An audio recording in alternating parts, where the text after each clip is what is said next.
துலாம் ராசி என்பர்களே, துலாம் ராசியை பொறுத்த வரைக்கும் ஒரு தாய்மையுடைய ராசி அப்படின்னு சொல்லுவாங்க. குலதெய்வத்திற்கு ஒரு ஆப்டான ஒரு ராசி இருக்குது அப்படின்னா துலாம் ராசி தான். சார் இந்த குலதெய்வம்னா யார் சார் அப்படின்னு கேட்டால் உங்களுடைய முன்னோர்கள் தான். முன்னோர்களுக்கு பிடித்தவர் துலாம் ராசி. சார் அப்படிலாம் ஒன்றும் கிடையாது அப்படின்லாம் நீங்கள் நிறையா சொல்லுவீங்க. அப்படிலாம் ஒன்றும் கிடையாதுங்க. நீங்கள் இப்போ நினச்சிட்டு இருக்கீங்க உங்கள்கிட்ட இப்போ உங்களோட முன்னோர்கள் சண்டை போட்டாங்க, தாய் தந்தையராகட்டும் பாட்டன் பாட்டியாகட்டும் உங்கள்கிட்ட சண்டை போட்டாங்க, அவங்களாம் நினைக்க மாட்டாங்க அப்படின்லாம் நினச்சிருப்பீங்க. ஆனால் உங்களுடைய முன்னோர்களுக்கு பிடித்த ஒரு ராசி துலாம் ராசி. அப்போ என்னது, உங்களுடைய குலதெய்வத்திற்கும் பிடித்த ராசியாக இது அமையுது அப்படின்னு தான் சொல்லணும். கடவுளினால் ஆசீர்வதிக்கப்பட்ட முக்கியமான ராசிகளில் இந்த துலாம் ராசி ஒன்றுங்க. இந்த துலாம் ராசியில் இருக்கிறவங்க எப்போயுமே ஒரு குணாதிசயம் என்ன அப்படின்னா, அவங்களுக்கு பசிச்சிச்சு அப்படின்னாலும் பசியோடு வரவங்களும் சோறு போட்டால் எங்க கூட பசி இல்லாமல் இருந்துக்குவாங்க, வெறும் வயிற்றோட கூட இருப்பாங்க. ஆனால் மற்றவங்க யாரும் பசியோடு வந்தால் எங்கள் முன்னாடி கையேந்தி நிற்கக்கூடாது அப்படின்னு நினைக்கக்கூடிய ஒரு ராசி, ஒரு அற்புதமான ராசி, ஒரு மிகப்பெரிய ஒரு ஆளுமை கொண்ட ராசி இந்த துலாம் ராசி.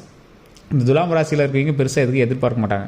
கை நிறைய நகை இருந்தாலும் அந்த நகையை வந்து வெளியே போட்டுட்டு போய் பில்டப் பண்ணணும்னு நினைக்க மாட்டாங்க. கை நிறைய பணம் இருந்தாலும் அந்த பணத்தை வெளியே காட்டிக்கணும்னு ஆசைப்பட மாட்டாங்க. கடவுளின் மீது அதீத பக்தி கொண்ட ராசி, டிவோஷனலாக இவங்க வந்து ரொம்பவே வந்து ஈர்ப்புடைய ராசி. அதே மாதிரி கடவுள்கிட்ட நீங்கள் ஏதாவது ஒன்று வாங்க போகணும், கடவுள்கிட்ட நீங்கள் ஏதாவது ஒரு கேட்க போகணும் அப்படின்னா துலாம் ராசிக்காரர்கள் பக்கத்தில் வச்சுட்டு அவங்கள வச்சு நீங்கள் வேண்ட வச்சிங்க அப்படின்னா ஆட்டோமேட்டிக்காக நல்லது நடந்துருங்க. இது வந்து துலாம் ராசிக்கே உண்டான ஒரு சிறப்பு அப்படின்னு சொல்லலாம். துலாம் ராசிக்கு என்ன தேவையோ எங்களால் வாங்க முடியுது அப்படிங்கிறது ஓகே ஒரு பக்கம் இருந்தாலும், அது ஒரு சில விஷயங்களை எங்களுக்கு ரொம்ப இறுக்கி பிடிச்சி தான் இங்கே வந்து வாங்குவாங்க எங்களோட லைஃப்பில். ஆனால் துலாம் ராசிக்கிட்ட சொல்லி ஒரு விஷயத்தை நீங்கள் வணங்குனீங்க அப்படின்னா அது ஆட்டோமேட்டிக்காக நடக்கும். அது துலாம் ராசிக்கே உண்டான ஒரு மிகப்பெரிய ஒரு சக்தி அப்படின்னே சொல்லலாம். இந்த துலாம் ராசிக்காரர்கள் தொழில் ரீதியான விஷயங்களில் ஓரளவுக்கு மேன்மையாக இருக்கக்கூடிய ஒரு நேரம், ஓரளவுக்கு அப்படிங்கிறத நான் முன்னாடி சொல்லியிருக்கேன். காரணம் என்ன அப்படின்னா, நீங்கள் அதீத முதலீடு போட்டு பண்ணுறீங்க அப்படின்னா தற்போதைய நிலைமையில கொஞ்சம் சந்தேகம் தான். கொஞ்சம் பொறுமையாக பண்ணீங்க அப்படின்னா பரவாயில்ல. உங்கள் நகை சம்மந்தப்பட்ட விஷயங்கள், நகை வாங்கணும் அப்படிங்கிறவங்க வாங்கக்கூடிய ஒரு நேரம். சார் நகை என்ன விலை விற்கிது, இப்போ வாங்க முடியுமா அப்படின்னு கேட்குறீங்க. கண்டிப்பாக ஒரு வாங்கக்கூடிய நேரத்தில் நீங்கள் வந்து வாங்குவீங்க அப்படின்னு தான். அது எவ்வளோ ரேட் அதிகமாக இருந்தாலும் பரவாயில்ல. துலாம் ராசி உங்களோட ஹிஸ்ட்ரி எடுத்து பாருங்கள் சார். எப்போ நகை பீக்கில் இருந்துச்சோ அப்போ தான் நீங்கள் நகையை வாங்கிருப்பீங்க. அது உண்மையாக இல்லையான்னு கமெண்ட் செக்ஷனில் பதிவிடுங்க. அதே மாதிரி பேங்க்கில் வச்ச நகையை மூக்கக்கூடிய ஒரு நேரம், அதே மாதிரி நிலபலங்கள் வாங்கக்கூடிய நேரம், ஒரு நல்ல ஒரு தொழில் தொடங்கி அதில் நல்ல ஒரு கௌரவமாக வந்து நீங்கள் இருக்கக்கூடிய ஒரு நேரம், குழந்தைகள் பேரன் பேச்சு இந்த மாதிரி விஷயங்கள்லாம் நீங்கள் நடக்கிறதுக்கு ஒரு நல்ல அற்புதமான காலகட்டம். சந்தோஷமாக குழந்தை பிறக்கும், சந்தோஷமாக பேரன் பேத்திலாம் பிறக்கும், வம்சம் வளர்ந்து வரக்கூடிய ஒரு காலகட்டம். அதனால் நீங்கள் கவலையப்பட தேவையில்லை. அதே மாதிரி இந்த ராசிக்காரர்கள் திருமணமாகாமல் தவிச்சிட்டு இருக்கக்கூடிய துலாம் ராசியில் இருக்கக்கூடிய ராசிக்காரர்கள் கட்டாயம் நான் சொல்லக்கூடிய விஷயத்தை கண்டிப்பாக பண்ணுங்கள். 3 கோயிலுக்கு நீங்கள் இப்போ போயிட்டு வரக்கூடிய நேரம் அது தெளிவாக பண்ணுங்கள். ஃபஸ்ட்டு திருவண்ணாமலை போயிட்டு வாங்க. திருவண்ணாமலை போயிட்டு அங்கே இருக்கக்கூடிய மேல்மலையனூர் கோயில்னு ஒன்று இருக்கும். நிறைய பேர் தெரிஞ்சிருக்கா தெரியலையான்னு தெரில. மேல்மலையனூர் அங்காள பரமேஸ்வரி அம்மன் கோயில்னு இருக்கும். அங்கே போய் வணங்கிட்டு இந்த 2 கோயிலுக்கும் போயிட்டு வந்துட்டு உங்களுடைய வீட்டுக்கு வந்துட்டு அதுக்கப்புறம் பழனி போயிட்டு வாங்க. பழனியில் கீழே திருஆவினங்குடி அப்படிங்கிற கோயில் இருக்கும். திருஆவினங்குடியை வணங்கிட்டு மேலே போய் பழனியில் வழிபட்டுட்டு வாங்க. இந்த விஷயத்தை மட்டும் நீங்கள் பண்ணீங்க அப்படின்னா உங்களோட லைஃப்பில் நடக்கக்கூடிய மாற்றங்கள் நீங்களே கண்கூட பார்ப்பீங்க. அவ்வளோ அருமையான வாழ்க்கை, நீங்கள் நினைத்த வாழ்க்கை நடக்கும். இது திருமணம் ஆவதற்கு மட்டும் இல்லை, குழந்தை பாக்கியம் இல்லாதவங்களும் கண்டிப்பாக இந்த விஷயத்தை வந்து செஞ்சு பாருங்கள். மிகப்பெரிய நன்மை தரக்கூடிய ஒரு விஷயம் இந்த விஷயத்தில் இருக்குது. நீங்கள் ஒரு டைம் ட்ரை பண்ணி பார்த்துட்டு கூட சொல்லுங்கள். இது இப்போ நீங்கள் ஒன்று எங்களுக்கு அமௌண்ட் அனுப்புங்க அப்படின்லாம் எதுவும் சொல்ல கிடையாது இந்த வீடியோவில். இந்த விஷயத்தை நீங்கள் ட்ரை பண்ணி பார்த்துட்டு அந்த கோயிலுக்கு போயிட்டு நீங்கள் வந்து வேண்டிட்டு அதுக்கப்புறம் நீங்கள் ட்ரை பண்ணி பாருங்கள். உங்களுக்கு எவ்வளோ நன்மை நடக்குது அப்படின்னு பாருங்கள். அதே மாதிரி மேலே வந்து பழனியில் வழிபடும் போது ஒரு 12 மணிக்குள்ளே இறைவனை வழிபடுற மாதிரி பண்ணுங்கள். இல்லை 12 மணி சம்திங்கில் வந்து இறைவனை வழிபடுற மாதிரி பண்ணுங்கள். அது ரொம்பவே நல்லது. வைதிக அலங்காரத்தில் இருக்கும். குழந்தை பாக்கியம் இல்லாதவர்கள் வைதிக அலங்காரத்தில் போய் வழிபட்டுவாங்க. உங்களுக்கு நல்ல ஒரு விமோசனம் கிடைக்கும். கீழே திருஆவினங்குடியை வணங்கிட்டு தான் மேலே வணங்கணும். அதை ஃபஸ்ட்டு மைண்டில் ஞாபகம் வச்சுக்கோங்க. திருஆவினங்குடி எங்கே சார் இருக்குன்னு நிறைய பேர் கேட்பீங்க. கீழே இருக்கக்கூடிய பழனி படிக்கட்டு ஏறுறீங்க பார்த்தீங்களா, அந்த ஸ்டார்டிங் இருக்குது பார்த்தீங்களா, அது டேரெக்ட் ஆப்போசிட்டு நேராக ஒரு ரோடு போகும். நடந்தே போய் கும்பிட்டலாம். பழனி படிக்கட்டிலேருந்து நடந்து போய் அங்கே முருகரை கும்பிட்டலாம். அந்த படிக்கட்டுக்கிட்ட ஃபஸ்ட்டு போகிறீங்க அப்படின்னா ஃபஸ்ட்டு கீழே இருக்கக்கூடிய திருஆவினங்குடி வணங்கிட்டு தான் மேலே போய் வணங்கணும். அது படை வீடுங்கிறது கீழே இருக்கக்கூடிய திருஆவினங்குடி தான். அதுக்கப்புறம் தான் மேலே பழனியில் போகர் வந்து அந்த பாலனாக இருக்கக்கூடிய சிலையை வைத்தார். கீழே இருக்கக்கூடியது குழந்தையாக இருக்கும், மேலே இருக்கிறது பாலனாக இருக்கும். நிறைய பேருக்கு அது தெரியறதில்ல. துலாம் ராசிக்காரர்கள் கண்டிப்பாக அதை ட்ரை பண்ணி பாருங்கள், போய் வணங்கி பாருங்கள். அதே மாதிரி ஒரு இக்கட்டான சூழ்நிலையில் நீங்கள் நின்றுட்டுருக்கீங்க அப்படின்னா எந்த பக்கம் போகிறதுன்னு தெரியல சார், எதன் மூலமாக நன்மை கிடைக்குன்னு தெரியல சார் அப்படின்னு நின்றுட்டுருக்கீங்க அப்படின்னா கண்டிப்பாக கீழே டிஸ்கிரிப்ஷனில் இருக்கிற ஃபோன் நம்பருக்கு ஃபோன் பண்ணி பேசி தெரிஞ்சுக்கோங்க. அந்த டிஸ்கிரிப்ஷனில் இருக்கிற ஃபோன் நம்பர் பிரபல ஜோதிடர் நம்பர் தான் கொடுத்துருக்கேன். தசாபுத்தியை வைத்து உங்களுடைய பிறந்த நேரம் பிறந்த தேதியை வைத்து நீங்கள் என்ன பண்ணிகிட்ருக்கீங்கிறது உட்பட கிளியராக சொல்லிடுவார். எதை செய்தால் எது நடக்கும் அப்படிங்கிறத அக்குவேறு அணிவேராக சொல்லக்கூடிய ஒரு முக்கியமான ஒரு ஜோதிட நம்பர் கொடுத்துருக்கேன். அதை நீங்கள் கண்டிப்பாக ஃபாலோ பண்ணி பாருங்கள். அப்படின்னா டிஸ்கிரிப்ஷன்லேயே நம்பர் இருக்குது, ஸ்க்ரீனில் ஃபேஸ்புக்லேயும் நம்பர் ஓடிட்டுருக்கும். இந்த துலாம் ராசிக்கு இன்னொரு ப்ளஸ் பாயிண்ட் என்ன தெரியுமா, தற்போதைய நிலைமையில் நீங்கள் எது தொட்டாலும் தொடங்கும். இன்றைக்கி மட்டும் இல்லை, உங்களால் ஆரம்பிக்கப்பட்ட எந்த தொழிலும் மூடியதாக ஒரு வரலாறே கிடையாது. ஸோ எதையும் கொஞ்சம் பொறுமையாக கொஞ்சம் பொறுமையாக ஹேண்டில் பண்ணி வந்தீங்க அப்படின்னா ஆட்டோமேட்டிக்காக சக்ஸஸ் உண்டு. தொழிலில் முன்னேற்றம் அடையக்கூடிய ஒரு காலகட்டம், மகிழ்ச்சியான ஒரு நேரம்.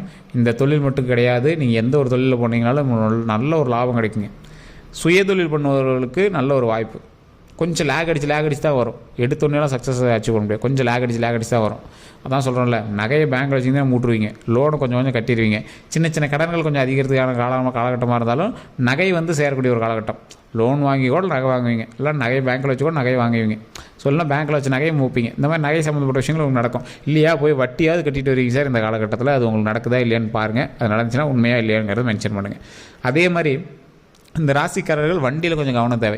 உங்களுக்கு வண்டியில் போனாவே கொஞ்சம் சேராது. கொஞ்சம் லாங் ட்ரைவ்லாம் போனீங்க அப்படின்னா கொஞ்சம் ஒரு மாதிரி இருக்குது அப்படிலாம் ஃபீல் பண்ணுவீங்க. அந்த மாதிரி விஷயங்கள்லாம் இப்போ இருக்கிறதுக்கான வாய்ப்புகள் அதிகம். கொஞ்சம் தொலைதூர பயணங்கள்லாம் கொஞ்சம் போயிட்டு வரதுக்கான வாய்ப்புகள் இது. வெளிநாட்டில் வாழக்கூடிய துலாம் ராசிக்காரர்கள் கொஞ்சம் எச்சரிக்கையாக இருக்க வேண்டிய காலகட்டம். எதுக்கும் நீங்கள் கீழே ஒரு டிஸ்கிரிப்ஷன் நம்பர் இருக்குது, உங்களுடைய தசாபத்தி ஒரு டைம் செக் பண்ணிக்கோங்க. கடல் கடந்து இருக்கிறவங்களுக்கு கொஞ்சம் பார்த்துருக்க வேண்டிய ஒரு காலகட்டம். அதனால் ஒன்றும் பெரிய இஷ்யூஸ்லாம் இல்லை. நீங்கள் ஓரளவுக்கு தொழில் ரீதியான விஷயங்களும் சரி, உடல் ரீதியான விஷயத்தையும் கொஞ்சம் பார்த்துருந்துக்கோங்க. அதீத முன்னேற்றத்துக்காக ஆசைப்படுறவங்களாம் எதை பண்ணாலும் ஃபஸ்ட்டு ஜோதிடம் பார்த்துட்டு தான் பண்ணுவாங்க. காரணம் என்ன பண்ணால், எந்த ஒரு விஷயத்தினாலே அவங்க லேக் ஆகக்கூடாது. அப்போ லேக் ஆகிற டைம் இருக்குது அப்படின்னா அதுக்கு தகுந்த மாதிரி அவங்க சேவ் பண்ணிக்கணும். அவங்களோட பணத்தையோ, எங்களோட வருமானத்தையோ, எங்களோட தொழில் பண்ணிட்டு இருக்கிற விதத்தையோ அவங்க சரி பண்ணிக்குவாங்க.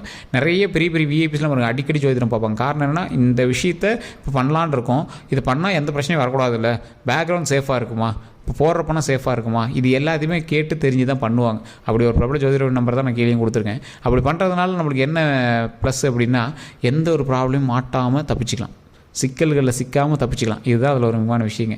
நீங்கள் இந்த துலாம் ராசிக்காரர்கள் எதையுமே ஒரு வித்தியாசமான நோக்கத்தில், வித்தியாசமான பார்வையில் பார்க்குறவங்க. அதனால் எந்த ஒரு இஷ்யூஸும் வராமல் இருக்கணும் அப்படிங்கிற மாதிரி தெளிவாக செக் பண்ணி பார்க்குறவங்க. நீங்கள் நார்மல் வாழ்க்கையிலே ஒரு கடையில் பொருள் வாங்கணும் அப்படின்னாவே அந்த பொருளை ஒரு வித்தியாசமாக பார்ப்பீங்க. இது பண்ணலாமா அதை பண்ணலாமான்னு யோசிச்சு தான் பண்ணுவீங்க. அந்த மாதிரி ஒரு வினோத சக்தி கொண்டவர்கள் இவங்க. அதே மாதிரி ஒரு விஷயத்தை பார்த்தா, ஒரு ஆளை பார்த்தா இவன் நல்லவனா கெட்டவனு ஈஸியாக கெஸ் பண்ணுற ராசியில் அந்த துலாம் ராசி ஒன்று ஈஸியாக ஜட்ஜ் பண்ணிடுவாங்க. இவன் அதுக்கு செட் ஆக மாட்டான், இவன் ஓவர் வாய்டு, அந்த மாதிரிலாம் பேசுவாங்க பார்த்தீங்களா, அதெல்லாம் ஈஸியாக பண்ணிடுவாங்க. இந்த ராசிக்காரர்கள் ஒரு மிகப்பெரிய ஒரு ஆளுமை கொண்ட ராசிக்காரர்களாக இருந்தாலும் ஒரு தாய்மை வாய்ந்த ராசிக்காரர்கள். ஒரு 10 லட்ச ரூபா பணம் வருது, அவனை அடி அப்படின்னா அவன் என் நண்பன், அவன்லாம் நான் அடிக்க மாட்டேன் அப்படின்னு சொல்லக்கூடியது. ஸோ அந்த மாதிரி ஒரு விஷயம்.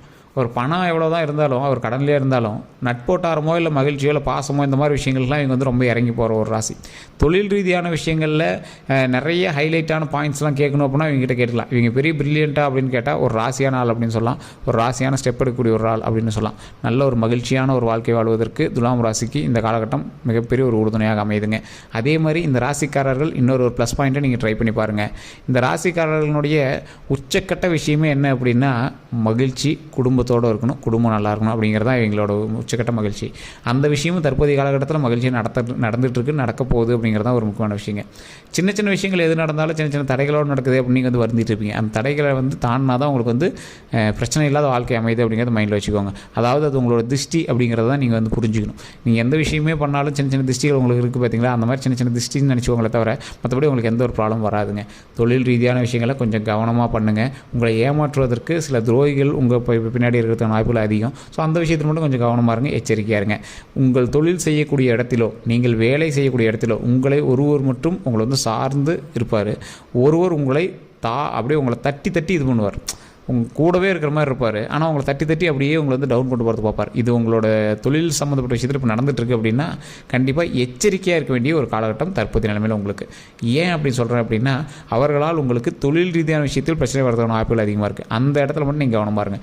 ஒரு நபர், அந்த ஒரு நபர்னால மட்டும்தான் அவங்க உங்கள் மேலே இருக்கிற போஸ்டிங்காக இருக்கலாம், கீழே இருக்கிற போஸ்டிங்காக இருக்கலாம், இல்லை நீங்கள் வேலை பார்த்துருக்கீங்கன்னா உங்களுக்கு கீழே வேலை பார்க்குறீங்களா இருக்கலாம், இல்லையா உங்கள் கூட வேலை பார்க்கக்கூடிய சக தொழிலாளியாக இருக்கலாம். அவங்களால ஏதோ ஒரு விஷயத்தில் நீங்கள் உங்களை தொழில் ரீதியான விஷயங்களை மாற்றி வரதுக்கான காலகட்டம். ஸோ அந்த இடத்துல கொஞ்சம் கவனத்தை செலுத்துங்க. மற்றபடி ஒரு பெரிய இஷ்யூஸ்லாம் எதுவுமே கிடையாது. தொழில் அருமையாக இருக்குது, ஆனால் தொழில் செய்கிறவங்ககிட்ட ஜாக்கிரதையாக இருக்கணும் அப்படிங்கிற காலகட்டம். டாக்குமெண்ட் ரீதியான விஷயங்கள், கணக்கு வழக்குகள், பண விஷயங்கள் இதெல்லாம் பண்ணிட்டீங்க அப்படின்னா அதில் ரொம்ப ரொம்ப ரொம்ப ரொம்ப கவனமாக இருக்கணும் அப்படிங்கிற ஒரு காலகட்டம். அதே மாதிரி இன்னொரு விஷயம் என்ன அப்படின்னா, இந்த ராசிக்காரர்கள் ஆளுமை கொண்ட ராசிக்காரர்கள். தற்போதைய நிலைமையில் நீங்கள் ஒரு பதவி பிடிக்கிறதுக்கான ஒரு காலகட்டம். நல்ல ஒரு கட்சியிலையோ இல்லை ஏதாவது ஒரு தொழிலையோ இல்லை ஒரு போஸ்டிங்லேயோ இல்லை நீங்கள் உங்களோட வேலையிலையோ ஒரு குறிப்பிட்ட ஒரு கிரேடு, ஒரு நல்ல ஒரு பாசிட்டிவான ஒரு கிரேடு, ஒரு பாசிட்டிவான போஸ்டிங் பிடிக்கிறதுக்கான ஒரு காலகட்டம். அதனால் நல்ல ஒரு துணிஞ்சு செயல்படுங்க. நல்ல பேர் கிடைக்கக்கூடிய ஒரு காலகட்டம் தான். ஒன்றும் பிரச்சனைலாம் கிடையாது. வண்டி வாகனத்தில் கவனம் தேவை, உடல் ரீதியான விஷயத்தில் கொஞ்சம் கவனம் தேவை, கூட வேலை பார்க்குறக்கிட்ட கவனம் தேவை, பணம் டாக்குமெண்ட் விஷயத்தில் கவனம் தேவை. மற்றபடி எல்லாமே நல்லாயிருக்கு. அதே மாதிரி தேவையில்லாமல் சண்டை போடக்கூடாது. குடும்பத்துக்குள்ளே தேவையில்லாத வாக்குவாதங்கள் கூடவே கூடாது. உங்களுடைய வார்த்தையில் கவனம் தேவை. துலாம் ராசிக்கு தான் பெரிய மைனஸே.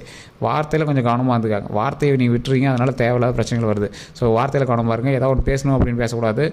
மகிழ்ச்சி இருக்கணும், சந்தோஷம் இருக்கணும். அதுக்காக ரொம்ப அதை பண்ணணும் இதை பண்ணணும் ரொம்ப ஸ்ட்ரிக்டாக வரக்கூடாது. கொஞ்சம் மகிழ்ச்சியாக கொஞ்சம் ஜாலியாக ஃப்ரீயாக இருந்தீங்க அப்படின்னா ஆட்டோமேட்டிக்காக நன்மைகள் வரதுக்கான ஒரு காலகட்டம்ங்க. அதனால் மற்றபடி எந்த ஒரு இஷ்யூஸ் கிடையாது. கொஞ்சம் பொறுமையாக பண்ணுங்கள் எதை பண்ணாலும். மற்றபடி எல்லாமே லாபம் நன்மை தாங்க. வேறு ஏதாவது சந்தேகம் இருக்குது அப்படின்னா கமெண்ட் செக்ஷனில் பதிவிடுங்க. கீழே டிஸ்கிரிப்ஷன் நம்பருக்கு கான்டாக்ட் பண்ணி பேசியிருக்கோம். எல்லாரும் நன்றி நண்பர்களே.